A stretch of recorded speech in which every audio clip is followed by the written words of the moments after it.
Hello students, आज है 31 जुलाई और आज हम बात करेंगे वर्कशीट 12 की, जो कि कक्षा 9 के विद्यार्थी की है।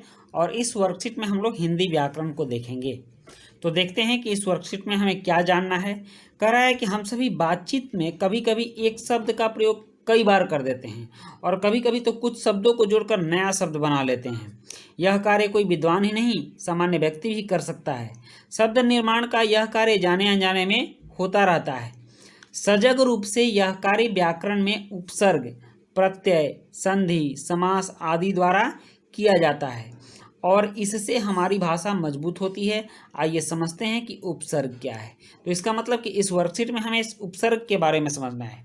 तो आइए हम देखते हैं कि उपसर्ग क्या है। और इसमें कुछ नंबर बना के दिए हुए हैं, 1 2 3 4 5।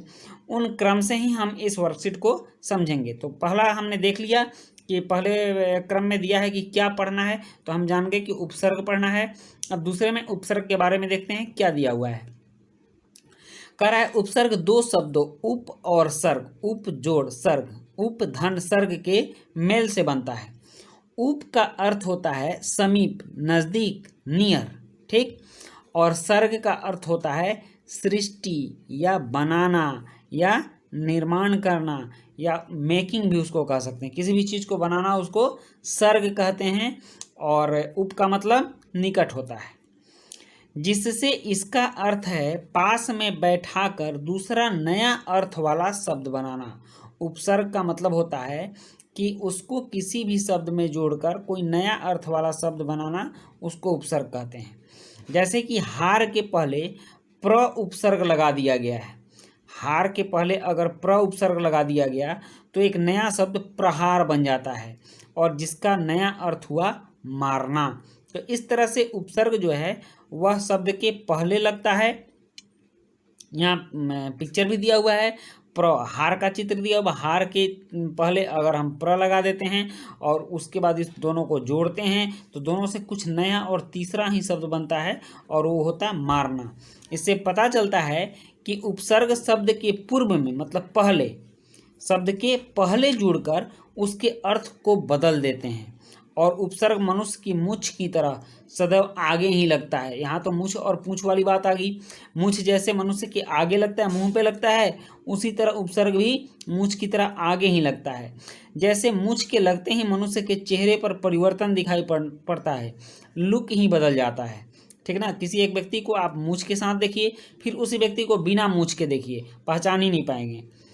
तो दिखाई पड़ने पर उसका परिवर्तित हो जाता है। उसी प्रकार उपसर्ग भी शब्द के रूप और अर्थ को परिवर्तित कर देता है जब वो शब्द के पहले लगता है।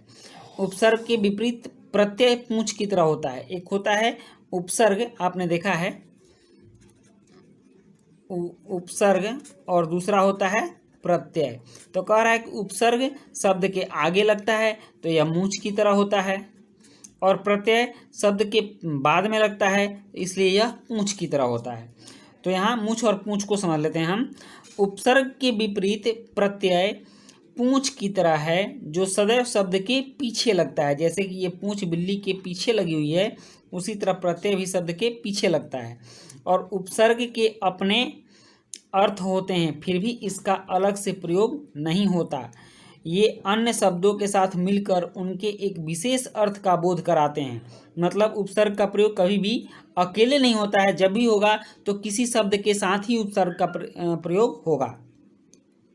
और इनके साथ मिलने वाले शब्दों को मूल शब्द कहा जाता है और इसको उपसर्ग कहा जाता है। तो मतलब जो उसमें लगता है उसको उपसर्ग कहते हैं और ये उपसर्ग जिसमें लगता है उसको मूल शब्द कहते हैं। तो तीसरा पॉइंट क्या है उसको हम लोग देखते हैं।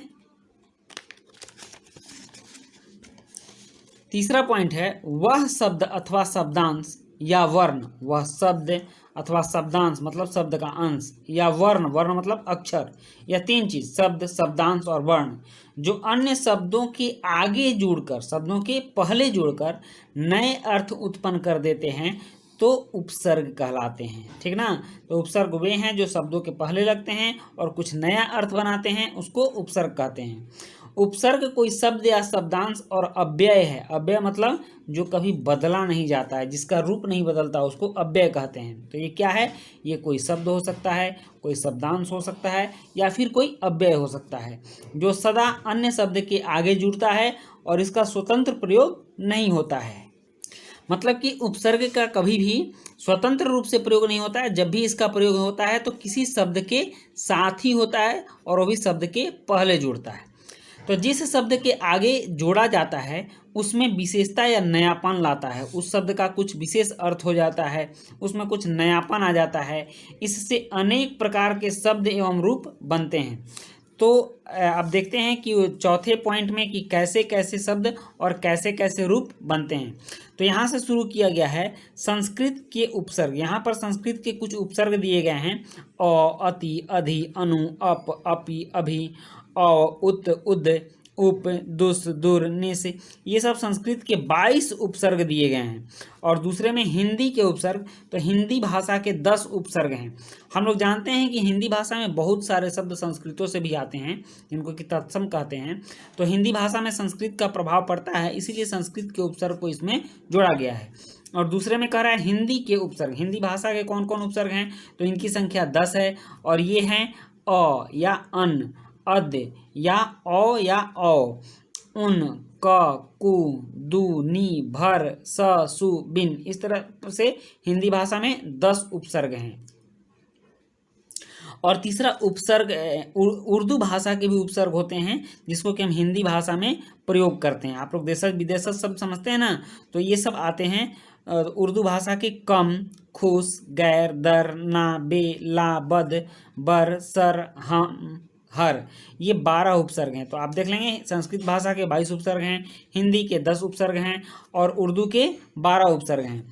और है पांचवा, तीसरा के बाद चौथा अंग्रेजी के उपसर्ग।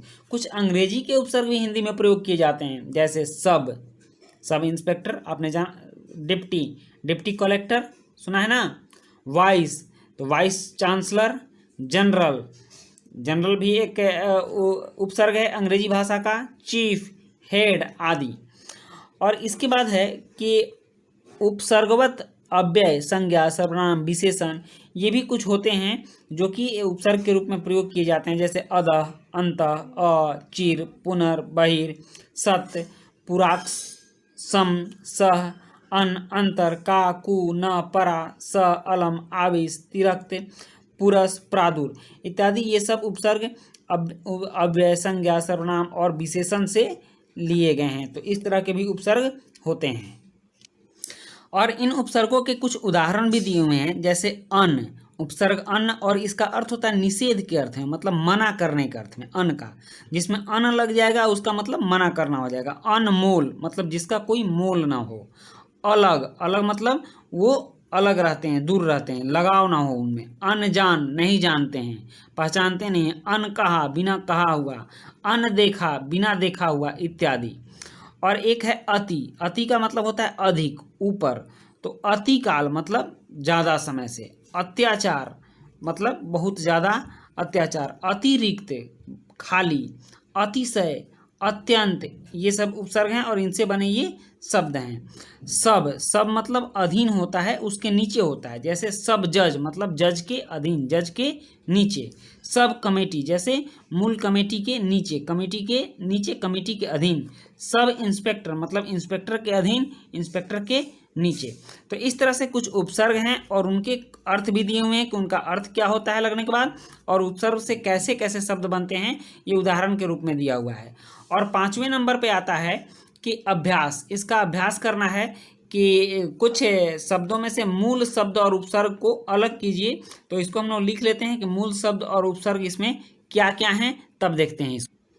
हाँ, तो इसमें कुछ जो ये शब्द दिए गए हैं, तो इसमें से मूल शब्द और उपसर्ग को अलग करना है। तो इसको हम अलग करते हैं। जैसे यहाँ है उपहार, तो उपहार में इसका उपसर्ग है उप और मूल शब्द है हार, उप जोड़ हार। बदनाम, तो बदनाम में बद जोड़ नाम।